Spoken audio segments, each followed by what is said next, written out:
کابینې د کمال خان بند رغنیزو چارو ارزونې لپاره پلاوی ټاکلی.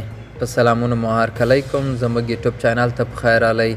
که غواړئ په بشپړه توګه معلومات ترلاسه کړئ نو ویډیو راسره تر پایه وګورئ. د افغانستان د اسلامي امارت کابینې د اوبو او انرژۍ وزارت په مشرۍ یو پلاوي ته دنده سپارلې چې د کمال خان او بخش آباد بندونو د پاتې کارونو ارزونه وکړي.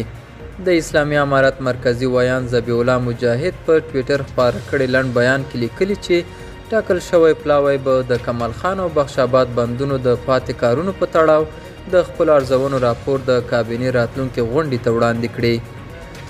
مجاهد ویلي یادې ارزونې په دې موخه کیږي چې په کمال خان او بخش آباد بندونو کې پاتې کارونه هم بشپړ شي. کمال خان او بخش آباد د هیواد په لویدیځ کې د اوبو د مدیریت دوی مهمې پروژې دي چې د کارونو لویه برخه یې د جمهوریت پر مهال بشپړه شوې ده. دا و زموږ نننۍ چمتو شوې ویډیو. تر بیا ښه وخت، ښې چارې.